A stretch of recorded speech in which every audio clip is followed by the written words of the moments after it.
veces, sin embargo vamos a volverla a leer otra vez del versículo 11 al versículo 24.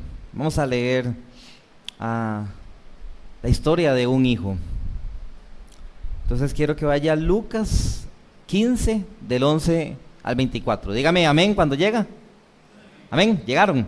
Bueno, leamos la palabra del Señor. Jesús añadió: cierto hombre tenía 2 hijos, y el menor de ellos le dijo al padre: Padre, dame la parte de la herencia que me corresponde. Y él les repartió sus bienes. No muchos días después, el hijo menor, juntándolo todo, partió a un país lejano, y allí malgastó su hacienda viviendo perdidamente. Cuando lo había gastado todo, vino una gran hambre en aquel país y comenzó a pasar necesidad. Entonces fue y se acercó a uno de los ciudadanos de aquel país, y él lo mandó a sus campos a apacentar cerdos. Y deseaba llenarse el estómago de las algarrobas que comían los cerdos, pero nadie le daba nada. Entonces, volviendo en sí, dijo: ¿Cuántos de los trabajadores de mi padre ¿Cuántos de los trabajadores de mi padre tienen pan de sobra? Pero yo aquí perezco de hambre. Me levantaré e iré a mi padre y le diré: Padre, he pecado contra el cielo y ante ti. Ya no soy digno de ser llamado hijo tuyo. Hazme como uno de tus trabajadores. Levantándose, fue a su padre. Cuando todavía estaba lejos, su padre lo vio y sintió compasión por él, y corrió y se echó sobre su cuello y lo besó. Y el hijo dijo: Padre, he pecado contra el cielo y ante ti. Ya no soy digno de ser llamado hijo tuyo. Pero el padre dijo a sus siervos: Pronto, traigan la mejor ropa y vístanlo, pónganle un anillo en su mano y sandalias en los pies. Traigan el becerro engordado, mátenlo y comamos y regocijémonos, porque este hijo mío que estaba muerto ha vuelto a la vida, y estaba perdido y ha sido hallado. Y comenzaron a regocijarse. Mi hija Elisa ya está muy grande. Ustedes no saben lo grande y viva que está ahora. Ni yo me lo puedo imaginar, pero no siempre estuvo grande y viva. En algún momento fue pequeñita, realmente. Y esta semana recordaba una anécdota en una tienda de ropa que nos pasó muchas veces, y de seguro a los papás que estamos acá nos ha pasado muchas veces esto, cuando estaban pequeños. Ya cuando estaban grandes no. Pero caminando por esa tienda con percheros altos y muchas prendas de ropa, en algún momento ella siempre se adelantaba porque siempre quería ir rápido adelante. Y entonces, por mi altura, yo nunca la pierdo de vista. Yo siempre sé dónde está. En algún momento se adelanta y en algún momento ya no me vio. Entonces, pero yo sí la veía, yo siempre sabía dónde estaba, pero yo la dejé desde atrás que ella caminara. Al principio me empezó a buscar con tranquilidad, ¿verdad? Como para ver dónde estaba. Miraba alrededor, miraba los pasillos vacíos, no me lograba ver. Cuando lo que estamos buscando no lo encontramos, empieza algo en nuestro corazón que es ansiedad. Y entonces yo la vi que empezó a caminar más rápido. Ya iba como más rápido, miraba hacia un lado, miraba hacia el otro. Yo le pude ver la cara, su cara ya era de angustia, ya estaba angustiado porque ya ella pensó que me estaba buscando, pero inmediatamente se da cuenta como que está siendo más bien perdida, ¿verdad? Desde mi perspectiva, nunca estuvo perdida. Desde la perspectiva de ella, ya estaba perdida en ese momento. Entonces, cuando yo ya la vi que ya estaba mal, ya estaba llorando, entonces ya me acerqué, y entonces cuando ya ella me vio, la expresión de su rostro cambió inmediatamente, es decir, la angustia desapareció, porque ella encontró la seguridad en el abrazo de su papá.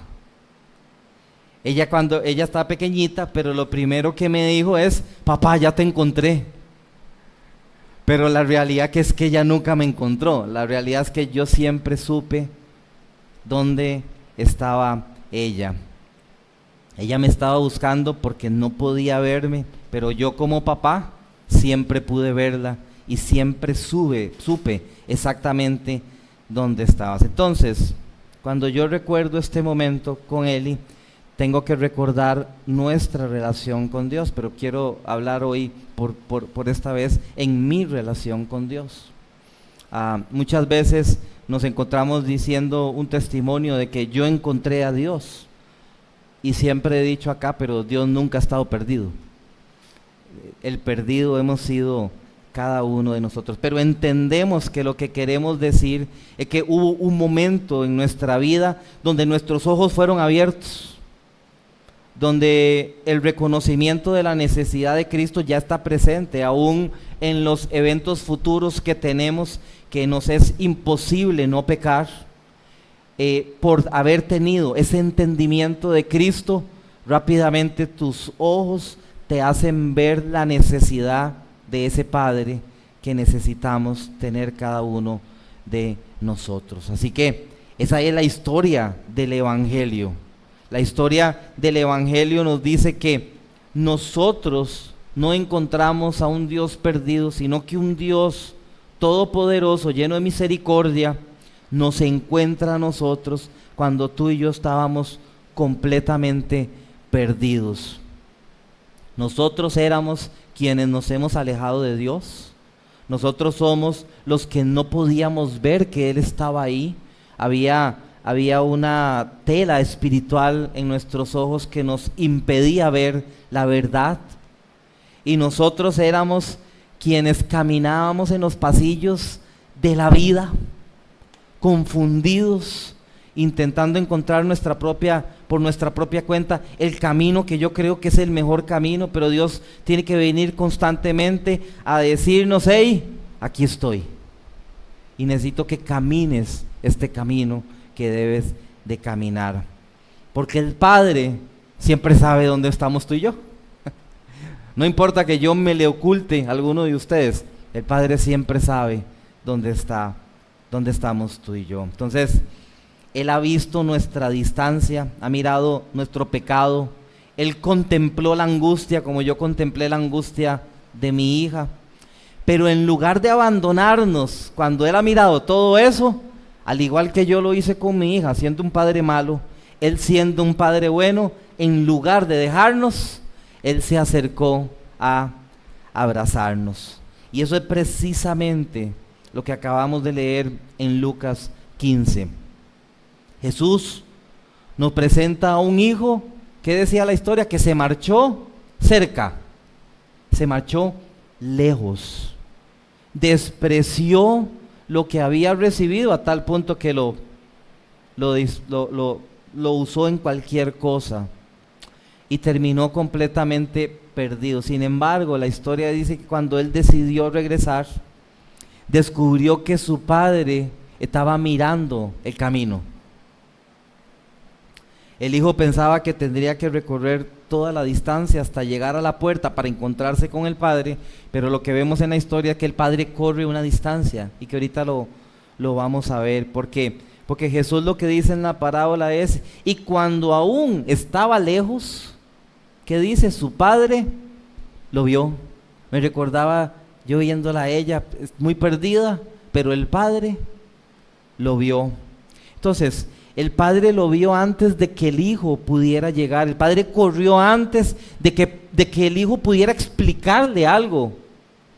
El padre lo abrazó antes de que él, en el plan que tenía de su comunicación, era: le diré a mi padre, hazme como un jornalero.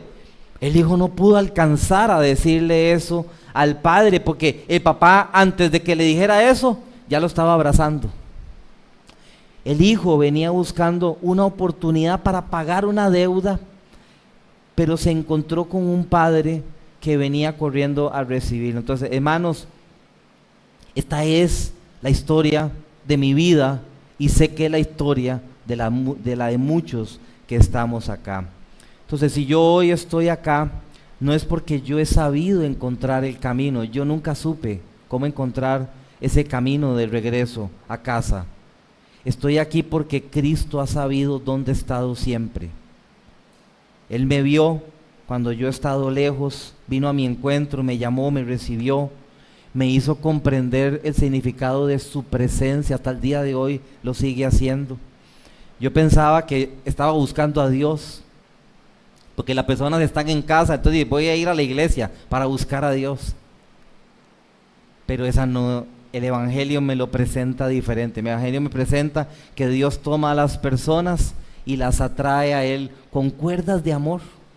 Y siempre he dicho que las cuerdas de amor a veces vienen en formas muy duras, a veces vienen de formas de enfermedades muy severas, de conflictos matrimoniales terribles, de situaciones económicas que no puedo salir adelante, de conflictos emocionales de los que yo no puedo salir.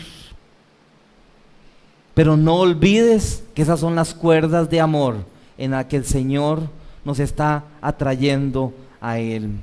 Así que yo podía estar pensando que buscaba a Dios, pero yo ya sé hoy que su gracia me estaba persiguiendo. Que como dice la Escritura, el bien y la misericordia me perseguirán todos los días de mi vida. Ese no puedo ser yo, ese tiene que ser Cristo solamente. Entonces, nosotros, hermanos, cuando hablemos de esto, digamos, Dios me encontró un día a mí. Porque el Evangelio lo que me enseña es que yo le amé a Él porque Él me amó primero.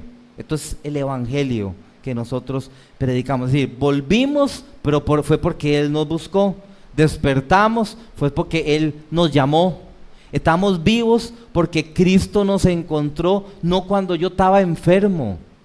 No es que yo tenía una enfermedad que me imposibilitaba un poco de irlo a buscar. No, hermano, estábamos muertos. Y Lucas 15, Jesús relata una historia acerca de un papá y de dos hijos. Lo conocemos como la parábola del hijo pródigo, pero en realidad esta es la parábola de dos hijos perdidos realmente y de un padre muy amoroso. El menor estaba perdido lejos de casa, el mayor estaba perdido dentro de casa. Uno se rebeló rompiendo todas las reglas, el otro estaba perdido confiando en que la obediencia a las reglas lo hacía superior. Uno quería los bienes del padre sin querer al padre, el otro servía al padre, pero lo hacía como un esclavo que esperaba recibir su paga constantemente por las palabras que él dice después. Sin embargo, los dos eran iguales en una cosa: estaban lejos del corazón del Padre. Y en medio de los dos se encuentra un padre que sale, que corre, dice la Escritura, para recibir al menor y le ruega al mayor que entre a la fiesta. Este es en el fondo, si yo quiero resumir toda la historia de gracia, esta es la historia. Dos hijos rebeldes en todo sentido y un padre atrayéndolos todo el tiempo a Él. Entonces yo quiero ver tres cosas importantes de este pasaje en esta mañana. Y la primera de ellas es lo que el pecado destruye, hermanos. Lo que el pecado hace. Mira el verso 12. Y el menor de ellos le dijo al padre: Padre, dame la parte de la hacienda que me corresponde. Y él les repartió sus bienes. Para nosotros esta petición puede parecer, tal vez alguien puede decir algo, bueno, fue muy atrevido, ¿verdad? Porque tal vez en nuestra historia, padres que no han muerto y tienen algún terreno, deciden entregárselos en vida. Entonces tal vez no parece, para nuestra cultura, tal vez no parece mal, pero los primeros que están escuchando esto, los hebreos, los israelitas a los que Lucas está escribiendo, y los que empezaron a leer esto, que vinieron al cristianismo, fue una ofensa terrible, porque la herencia normalmente se recibía después de la muerte del padre, como es la costumbre. Lo que ellos están escuchando, si yo lo tradujera en unas palabras diferentes, es algo como esto: Padre, quiero lo que me puedes dar, pero no te quiero a ti. Para mis planes sería mejor que estuvieras muerto. Dame ahora lo que algún día de por sí va a ser mío y déjame vivir como yo quiero. Wow. Si yo como papá me dicen esto es duro. O sea, amo lo que tienes para mí, pero me sería mejor que tú estuvieras muerto. ¿Qué haríamos nosotros como papás, hermanos? Eso es en esencia el corazón del pecado. Eso es el pecado, eso es la esencia pura de lo que es el pecado. Quiero todo para mí, pero a ti no te quiero. El pecado no comienza solamente cuando una persona cae en una inmoralidad visible. Comienza cuando deseamos los regalos de Dios, pero rechazamos el gobierno de Dios. Entonces queremos la vida, pero no queremos al dador de la vida. Queremos salud, familia, trabajo, capacidades, oportunidades, bendiciones, pero yo quiero administrarlo todo sin rendirle cuentas al dueño. El hijo menor tomó todo lo que el padre había producido por años y quizás la herencia que el padre mismo había recibido, y lo convirtió en recursos para alejarse del padre. Tomamos lo que el padre nos da y lo convierto en recursos míos para yo ir a hacer lo que yo quiera. Porque el texto, literalmente en el verso 13, mira lo que dice: no muchos días después. O sea, como que tomó esta cosa y no muchos días después el hijo menor, juntándolo todo, no sé si vendió los terrenos, vendió las cosas, tomó las monedas y juntó todo, partió a un país lejano y allí malgastó su hacienda viviendo perdidamente. Mira lo que el pecado hace en nuestro corazón. El corazón se aleja del Padre, se aleja, dice que un país lejano. Entonces hay un tema geográfico ahí. En la geografía él se va a una distancia lejana, aunque toda distancia es visible para Dios. Recuerda esto. Pero él se va a una distancia lejana, secreta en su corazón, porque esto es secreto en nuestro corazón. Antes de abandonar la casa, antes de irse a otro país, él ya había abandonado todo. Él ya había abandonado al padre. Antes de malgastar el dinero, había despreciado lo más valioso que tenía, que era la comunión con el padre. Antes de terminar entre chanchos, había decidido que vivir sin la autoridad del padre era mejor. Pero yo sé que cuando ya estaba entre los chanchos, no creo que está pensando que es mejor.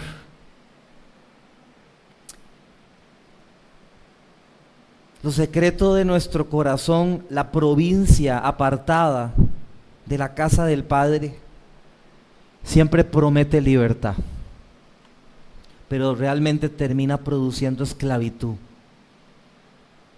El hijo pensó que lejos del Padre finalmente iba a ser libre. Sin embargo, si tú lees la historia, terminó dependiendo de extraños, trabajando entre cerdos, deseando comer. Hermano, ¿usted sabe lo que comen los cerdos? ¿Qué le tiran a los cerdos? Lo que sea. Lo que sea. El hijo menor está deseando comer lo de los chanchos. El pecado nos promete darnos más de lo que Dios ha ofrecido, pero termina quitándonos lo que ya nosotros teníamos. Entonces el pecado promete libertad, pero nos esclaviza. Promete satisfacción, pero nos deja en hambruna. Promete amigos, pero cuando se acaba lo que puedes ofrecerles, dice el texto, que de los que él había conocido, nadie les daba nada. Promete que encontrarás tu verdadera identidad, pero terminas haciendo que olvides quién eres. Y entonces, hermano, yo no quiero suavizar esta parte de la historia, porque esta parte de la historia es verdad acerca de tú y de mi pecado. Pero la gracia de Dios resulta, o solo resulta maravillosa cuando yo comprendo esta gravedad del pecado. La gracia de Dios no puede resultar maravillosa cuando yo no entiendo qué se está comiendo con los chanchos. Cuando tú no entiendes qué es estar deseando la comida de un chancho y te hablo de la gracia, entonces la gente trata la gracia como desgracia. Y la gracia de Dios no sería gracia si no la puedo recibir de esta manera. Tú y yo no fuimos personas básicamente buenas o que necesitábamos orientación. Nosotros somos personas pecadoras, alejadas de Cristo. Personas que si no es por la gracia de Cristo no podemos estar aquí. Por cuanto todos pecaron, eso no significa que éramos básicamente un poquillo buenos. Éramos realmente malos, alejados del Señor. Habíamos usado los dones del Padre para vivir como si el Padre no existiera. Porque las personas aún sin Cristo están llenas de dones y los utilizan para cualquier cosa. Pero aún los cristianos están llenos de dones y no los usan para vivir para Cristo. Eso es tomar la herencia del Señor y irse igual que este joven que está acá. El hermano mayor permaneció en la casa. Le damos un aplauso al hermano mayor. No. Pero mira, trabajó obedeciendo, cuidó los bienes. Exteriormente parecía perfecto. Pero cuando el padre recibió al menor, salió a luz quién era él. Lee el verso 29. Solo un momento, no lo toqué en el texto principal, pero lee el verso 29. Pero él le dijo al padre, pero el hermano mayor le dijo al padre: mira, por tantos años te he servido y nunca he desobedecido ninguna orden tuya, y sin embargo nunca me has dado un cabrito para regocijarme con mis amigos. Ok, este es él.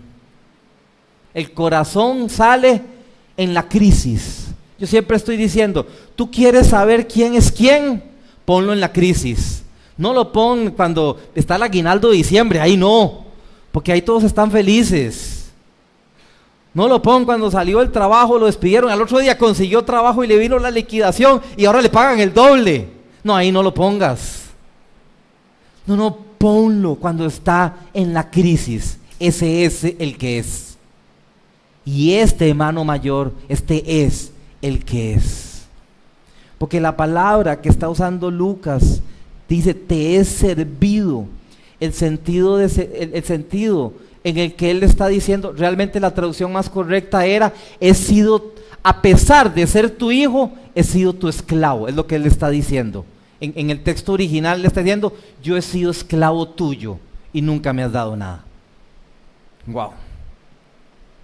No veía la casa como un lugar donde disfrutaba de su padre. La veía como el lugar donde acumulaba méritos para algún día me pongan en la posición que yo debería estar. El menor decía, dame lo mío para marcharme. El mayor decía, he trabajado, por tanto, dame lo mío. Son un poco parecidos, ¿verdad? En realidad, en las peticiones. Los dos querían las cosas del Padre más de lo que querían al Padre. Uno lo intentó obtener mediante la rebelión, el otro mediante su desempeño religioso. También tú y yo podemos estar cerca de las cosas de Dios y tener lejos el corazón de Dios. Podemos cantar, servir, predicar, enseñar, ocupar una posición en la iglesia, mientras en secreto comenzamos a pensar que Dios nos debe algo. Podemos convertir el ministerio en una identidad. Podemos pensar que nuestros años de servicio nos hacen merecedor de un trato especial. Podemos comparar nuestra obediencia con los fracasos de otros y decir: hey, yo soy mejor. El que debería estar ahí, pastor, soy yo. Pero ¿sabe algo, hermano, hermana? Nadie entra en la casa del Padre porque es mejor hijo. Porque no hay mejores hijos. Solo hay hijos que se rebelaron. Y cada uno que va a entrar en la casa del Padre es por la gracia de Dios. No hay ni uno solo que no vaya a entrar por esto. Entonces debemos de preguntarnos con sinceridad: ¿quiero a Dios o quiero solamente lo que Dios puede darme? ¿Obedezco porque lo amo o porque creo que mi obediencia me da la oportunidad de tener una participación gloriosa en el Evangelio? ¿Veo a las personas quebrantadas con misericordia o me molesta que Dios sea bueno con quienes yo no considero merecedores? Hermanos, ¿será que a veces confundimos nuestra actividad de la iglesia con la comunión con Dios? Algunos hoy pueden estar lejos como el hijo menor, porque cuando los pecados son visibles, nos parecemos al hijo menor. Porque esas personas con pecados visibles los podemos ver aún dentro de la iglesia alejados, en una provincia apartada. Otros están lejos como el hijo mayor, nunca han abandonado la iglesia, han asistido con fidelidad a la iglesia, pero dentro de la iglesia han tenido amargura, comparación, orgullo, justicia propia, señalamiento, pero están dentro de la iglesia. Ambas cosas son problemáticas, pero hay una buena noticia, que es la historia del Evangelio. El Padre sale a buscar a los dos. El Padre sigue salvando pecadores el día de hoy. Esta es la verdad del pecado, hermanos. Pero con la verdad del pecado está la verdad de la gracia, que este es mi segundo punto. ¿Qué es lo que la gracia revela en nosotros? Porque en medio de la desesperación del hijo menor, hay una parte increíble en el verso 17. Dice el texto: entonces volviendo en sí. Wow. Él volviendo en sí dice unas palabras que no había pensado, lógicamente, cuando tenía todos los millones a su alrededor. Dice Jesús que difícilmente un rico entre en el reino de los cielos. Y que difícilmente. Así que como que vale la pena estar del otro lado de los ricos, hermanos, para que no nos sintamos mal todos hoy. Estamos del mejor lado. Bueno, no sé si hay algún rico aquí o me está viendo ahí. Dice que volviendo en sí dijo: ¿cuántos de los trabajadores de mi padre tienen pan de sobra? Pero yo aquí perezco de hambre. Sabes, hermano, aun cuando tú y yo estamos lejos del Padre, lejos del Señor, tú y yo sabemos que Él es bueno. Él todavía está diciendo: mi papá con sus esclavos es tan bueno que les da pan de sobra. Ellos tienen pan de sobra, los esclavos. El arrepentimiento comienza cuando dejamos de justificar nuestra condición y vemos la verdad del Padre que tú y yo tenemos. Entonces el Hijo no culpó al hambre, ni a sus amigos, ni a la sociedad, ni a su familia, ni a la forma en la como él había sido criado. Mira cómo es el arrepentimiento, es diferente, no tiene excusas. simplemente tiene un reconocimiento, porque mira el verso 18, lo que él dice: me levantaré, iré a mi padre y le diré. Es que, ¿por qué me dejaste irme? Tú debiste haber sido un buen padre y detenerme. No, esas excusas. Lo que él está diciendo es: le diré, Padre, he pecado contra el cielo. El hijo sabía, al igual que David cuando dice: contra ti y solo contra ti he pecado. Pero el hijo sabe esto: pequé en contra de Dios y pequé en contra de ti, Padre. Entonces, la gracia de Dios produce arrepentimiento verdadero. No solamente lamentar la consecuencia, sino tomar una determinación con respecto a la vida que él había tenido. El hijo se levantó. El arrepentimiento no es emocional, hermanos, no es que él se queda entre los chanchos arrepentido. No, se tiene que levantar de entre los cerdos. Me tengo que levantar, porque produjo un cambio de dirección de la provincia lejana, donde él estaba, hacia la casa del Padre. Sin embargo, ahí todavía no comprendía, la gracia ya lo había alcanzado, pero no comprendía completamente la gracia. Sin embargo, él preparó un discurso. Si hubiese comprendido la gracia, la evidencia es esta: este discurso no estaría. Porque el discurso es para poder ser aceptado. Pero la gracia de Dios nunca es aceptada por mi discurso. Por eso digo que él no comprendía la gracia todavía. Verso 19, mira, comprendía en parte, pero no la comprendía todavía.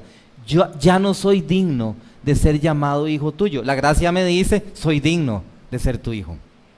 Hazme como uno de tus trabajadores. Él pensaba que podía regresar y trabajar y pasar el resto de la vida pagando poco a poco lo que había malgastado en el pasado. Entonces él creía en la bondad de su padre, pero todavía pensaba, su mente estaba en términos de deuda, de restitución, de salario, que son las cosas que yo produzco.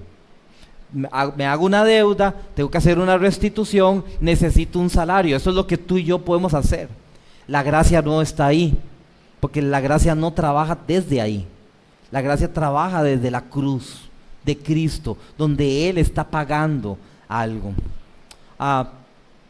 Él creía en la bondad de su padre, pero todavía pensaba en términos de deuda, restitución y de salario. Entonces llegamos a las palabras que dan título a este mensaje.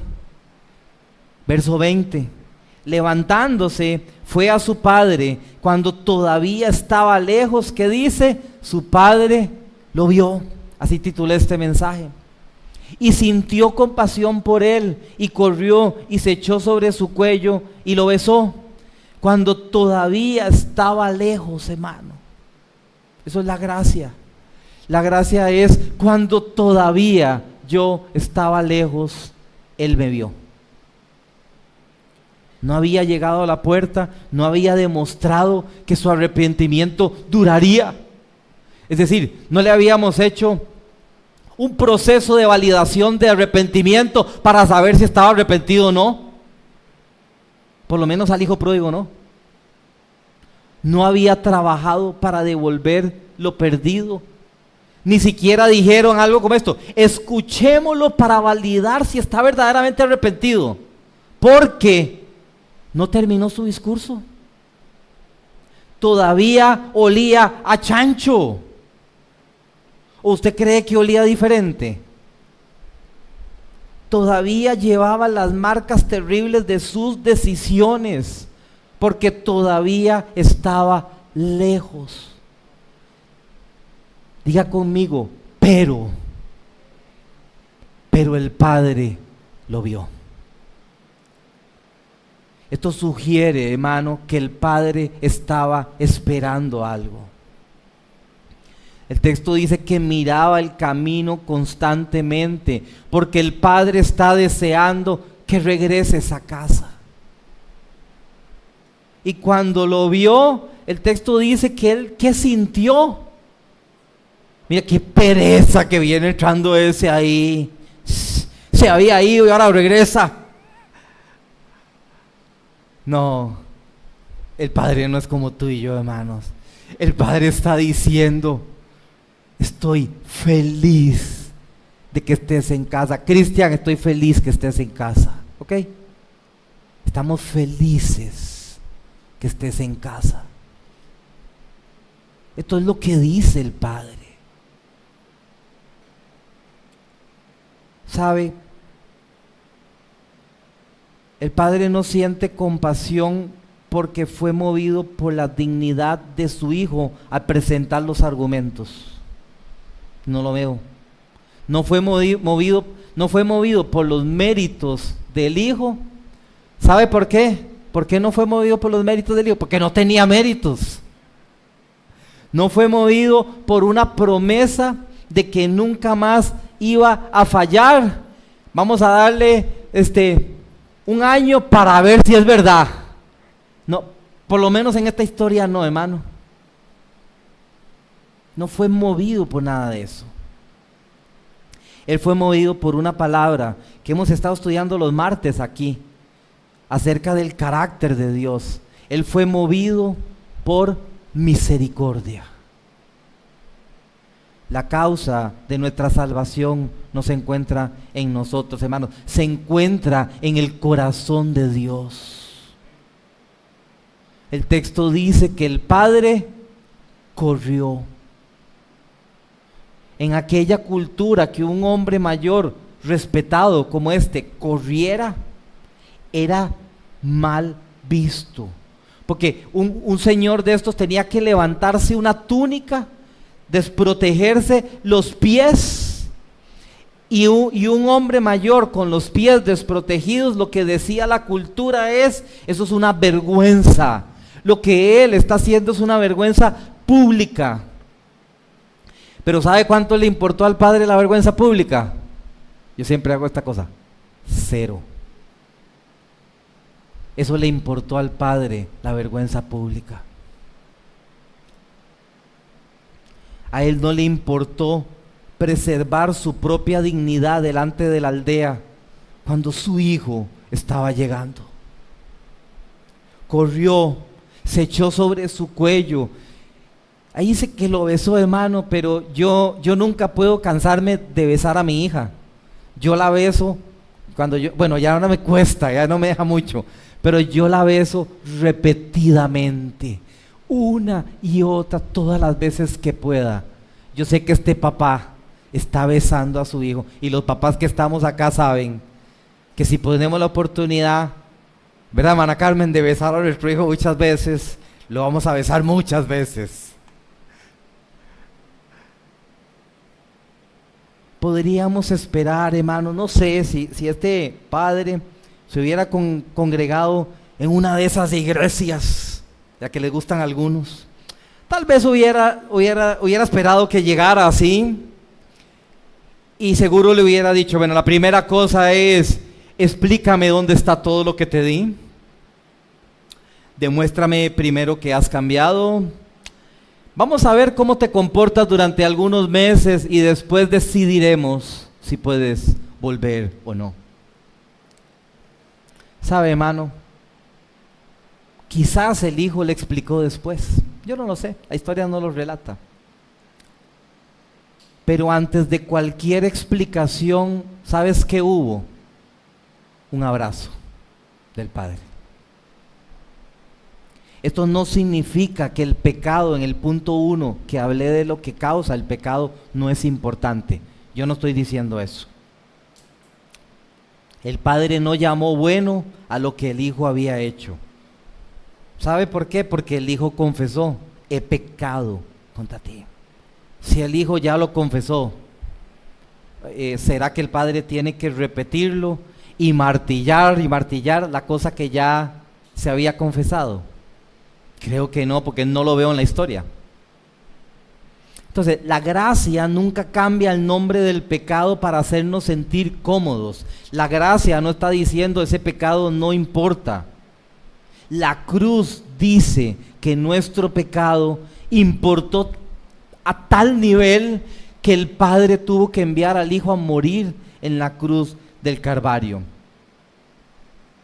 Pero el tema acá es que la historia, la parábola muestra al Padre absorbiendo la vergüenza y el costo del regreso de su Hijo, que es básicamente lo que Cristo hace en la cruz del Calvario.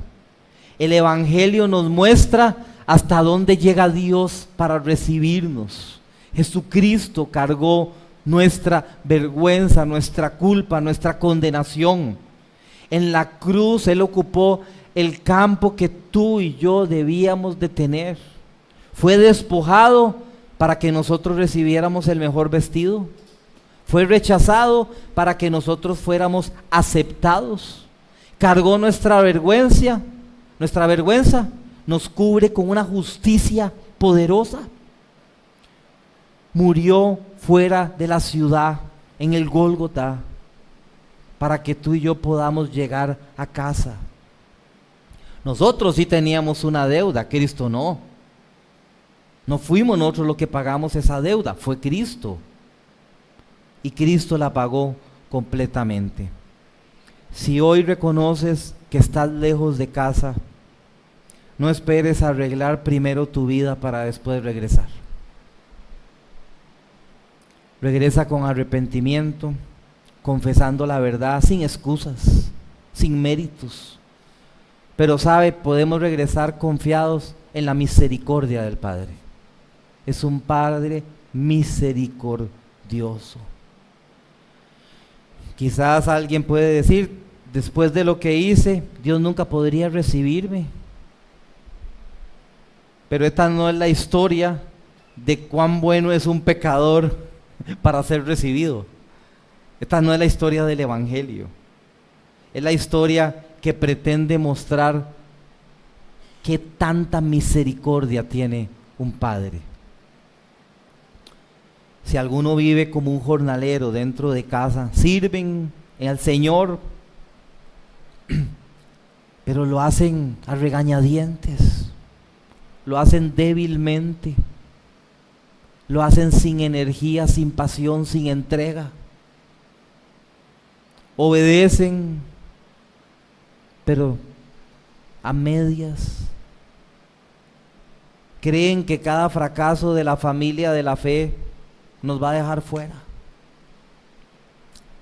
Escuchen el Evangelio, hermanos.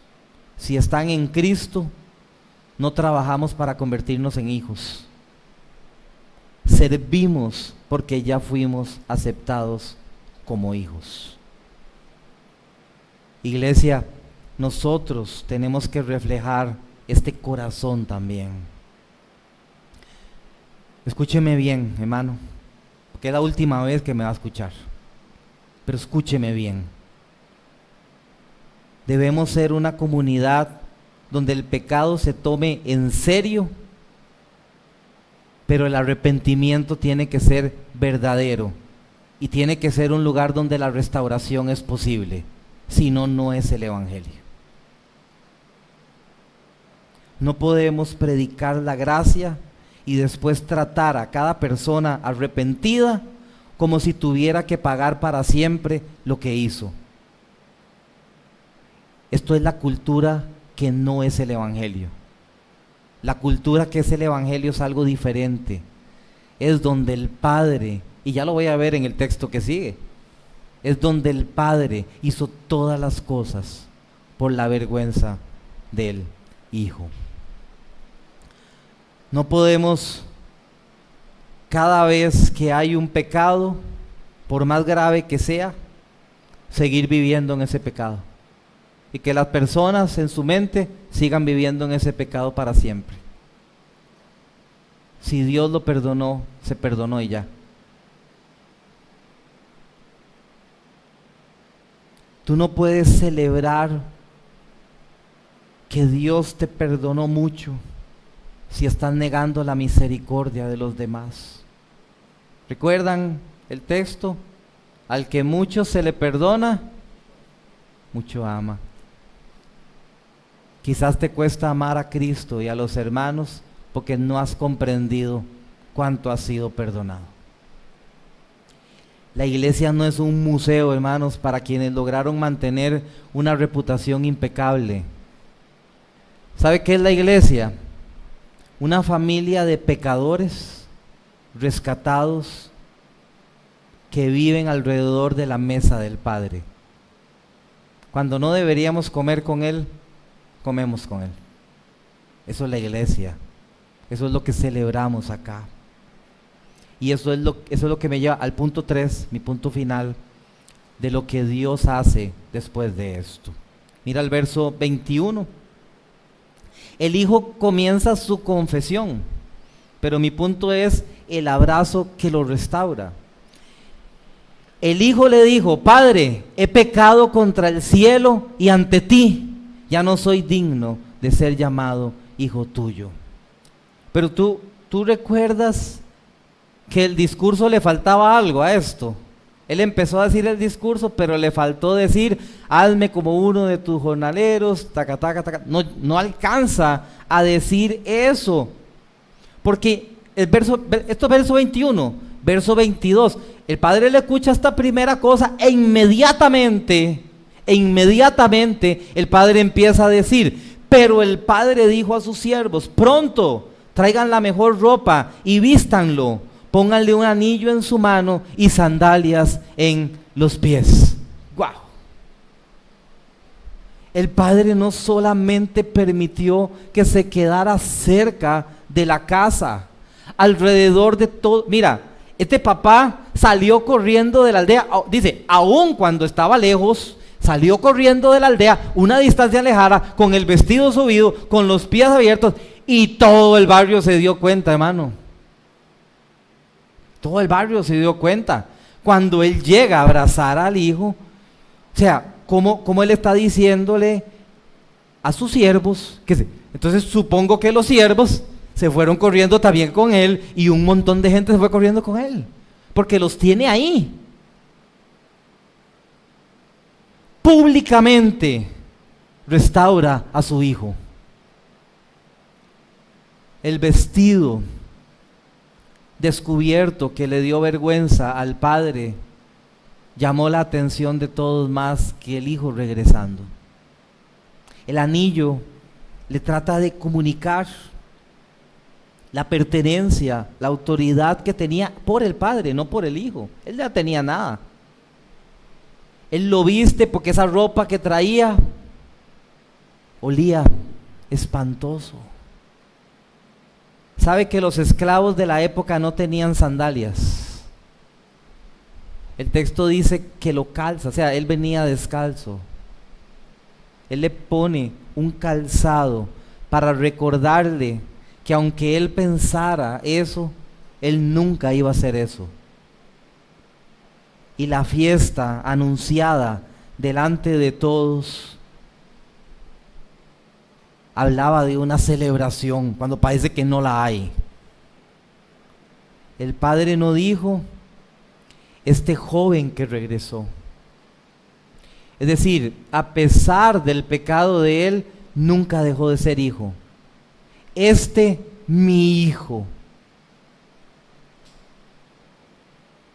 El pecado había afectado la comunión entre ellos, sí. Había destruido la vida del hijo, sí.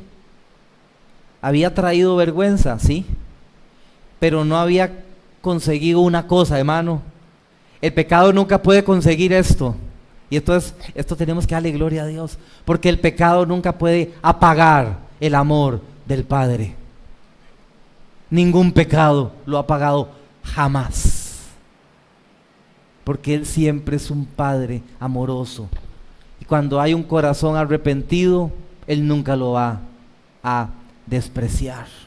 El hijo regresa diciendo: yo no soy digno, pero el padre responde mediante sus acciones diciéndole: tú sigues siendo mi hijo en este momento. Traigan el anillo que tiene el nombre de que es hijo mío. Esta es una de las verdades que más ha marcado mi vida. Ahora escuchábamos en la canción a Josué diciendo: tengo vida, tengo dueño y soy querido, no porque yo merezca, sino porque tengo un dueño que puede hacerlo. Mi identidad y nuestra identidad más profunda nunca se encontrará en una posición, un título o una función en el ministerio. Todas estas cosas, hermanos, pueden cambiar y cambian. Pero mi y tu identidad debe estar en una persona, en Cristo Jesús. Antes que pastor, soy un pecador alcanzado por la gracia. Antes que predicador, soy una oveja que le pertenece al buen pastor, que un día me encontró. No sé bien cuándo fue, pero me encontró. Antes que alguien sirve en la iglesia local, soy un hijo que fue recibido en casa. Si hoy dejo de ocupar una posición, si tú dejas de ocupar una posición, un puesto, hay una posición que nunca dejamos de ocupar, que es la de hijo. Un hijo que es amado por el Padre. Cuando el Padre dice a Jesús: este es mi Hijo amado, en quien tengo complacencia. Esa es una representación de lo que el Padre ve en el Hijo. Nosotros no hemos complacido a Dios, pero en Cristo el Padre ha encontrado complacencia por el sacrificio de Jesucristo en la cruz de Calvario, y podemos sentir lo mismo que el Padre ha dicho del Hijo. Así que, si el mañana es diferente de lo que usted imaginaba, puede recordar que sigue teniendo un dueño mañana, que es el Señor. Puede recordar que Dios le sigue amando. Puede recordar que el buen pastor es su pastor. Mira cómo termina esta historia en el verso 23. Lo que dice el Padre: traigan el becerro engordado, mátenlo y comamos y regocijémonos, porque este hijo mío estaba muerto y ha vuelto a la vida, estaba perdido y ha sido hallado. Y termina diciendo: y comenzaron a regocijarse.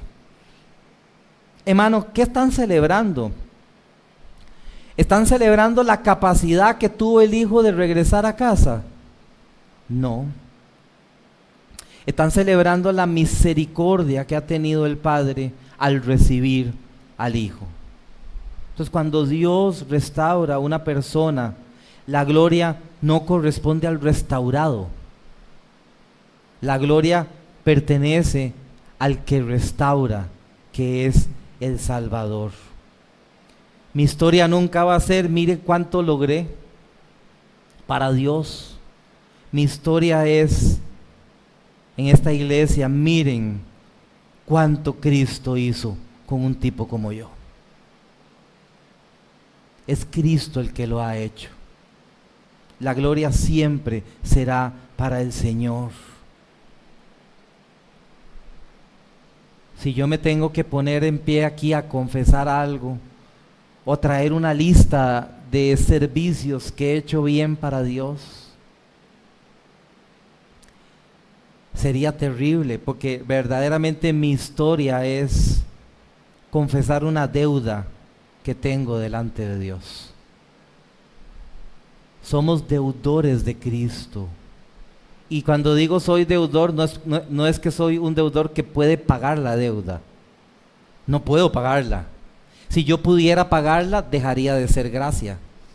Pero en nuestro corazón hemos de comprender una cosa, hermanos: hay una deuda que tenemos, pero con Cristo, porque es Él que le ha traído a usted hasta acá. Mi respuesta jamás ha de ser intentar comprar el amor de Dios, sino entregarnos, porque ya hemos sido amados por Dios. Iglesia, nunca construyan su identidad en la figura de un hombre. Hermanos, yo me he predicado aquí años, los que han estado conmigo años, hay una frase que les he dicho una y otra y otra y otra, y la he dicho muchas veces. No pongan su mirada en mí nunca. Todo el tiempo les he dicho esto, en discipulados, en estudios, en consejerías, en cursos. Ponga su mirada en el autor y consumador de la fe, que es Jesucristo. Porque los hombres cambian, terminan temporadas, Dios los mueve, hacen que terminen en un lugar, siguen en otro lugar. Dios hace lo que Él quiera, hermanos. Cuando hablamos de un Dios soberano, es un Dios soberano realmente, hermanos. Es un Dios que tiene planes de bien y no de mal. Las circunstancias se transforman a veces. Lo he visto una y otra vez, pero Jesucristo es el mismo ayer, hoy y siempre. Iglesia, amen a los que sirven por ustedes. Oren por ellos. Caminen con ellos. No dejen a sus pastores solos, llevando la carga única. Pero a pesar de los que amamos y caminamos al lado, sus ojos deben de estar puestos en el autor y consumador de la fe, que es Jesucristo. No permitan que una transición les haga olvidar quién es el verdadero pastor de la iglesia, Cristo. Esta iglesia nunca le ha pertenecido a un hombre. Fue comprada por la sangre de Jesucristo. La promesa del Señor es: yo mismo sustentaré a mi iglesia. Él es el que sostiene. Si hay heridas, la Biblia dice en Isaías que Él es el que cura tus heridas. Él corrige el camino como a Él le plazca, hermanos. Él es el que levanta nuevos servidores cuando quiere hacerlo. Él es el que termina lo que comenzó.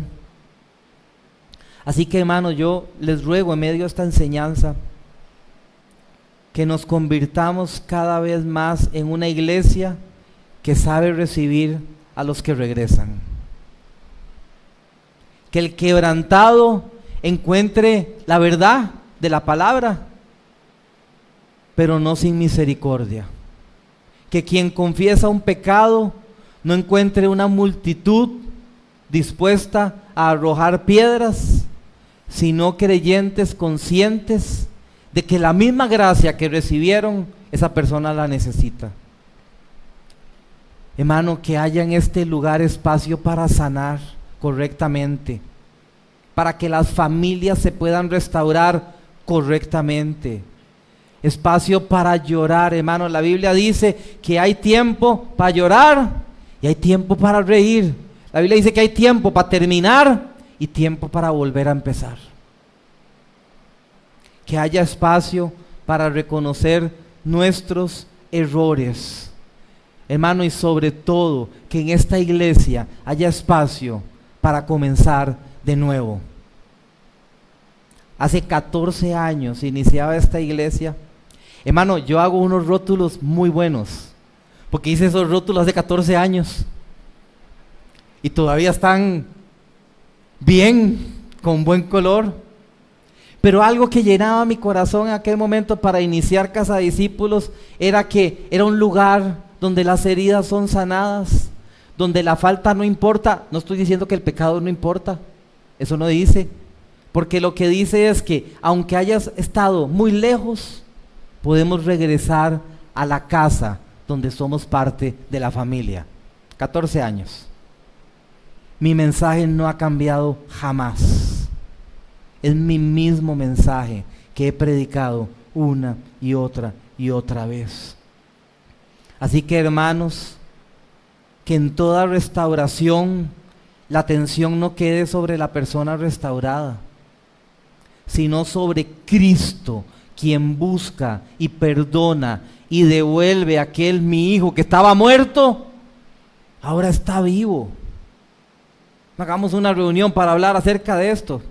No vi la reunión ahí, hermano, porque el texto termina diciendo en el verso 24: y comenzaron ¿a qué?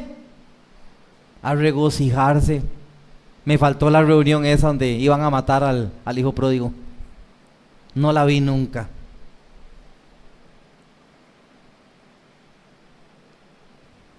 La historia continúa acá, hermano. Hoy no pude terminar con el hermano mayor, pero la historia real es que el hermano mayor, que estaba convencido de su propia justicia, le costaba celebrar la gracia. Por eso el padre le está rogando: entra, quédate adentro. Pero por su propia justicia no podía celebrar la gracia. En la historia de la parábola, Jesús la deja abierta. Jesús no dice si el hermano mayor finalmente entró. Es como que si cada persona que escuche tiene la necesidad de responder. Si tú has escuchado hoy esto, tú tienes la necesidad de responder. Entrarás en el gozo del Padre. Recuerda lo que el Señor dice. La palabra que yo más anhelo escuchar en mi vida es: bien buen siervo y fiel. En lo poco has sido fiel, en lo mucho te pondré. Mira lo que dice al final: entra en el gozo de tu Señor. Que dice al final aquí: y comenzaron a regocijarse. Hermanos, vamos a reconocer que también necesitamos gracia. Hermano, como iglesia local, podemos celebrar que los pecadores se arrepintieron y sirven a Cristo. ¿O permaneceré fuera como el hijo mayor, aferrado a mis méritos, mis comparaciones, mis resentimientos, mi justicia propia? Hoy todos los que me ven aquí, los que me van a ver después, un montón de gente que me va a ver después hoy, tienen que reconocer algo, tienen que responder a esta verdad del Evangelio. Si estás lejos, el Padre te llama a regresar. Si has vivido como jornalero, Cristo te invita a descansar en la gracia.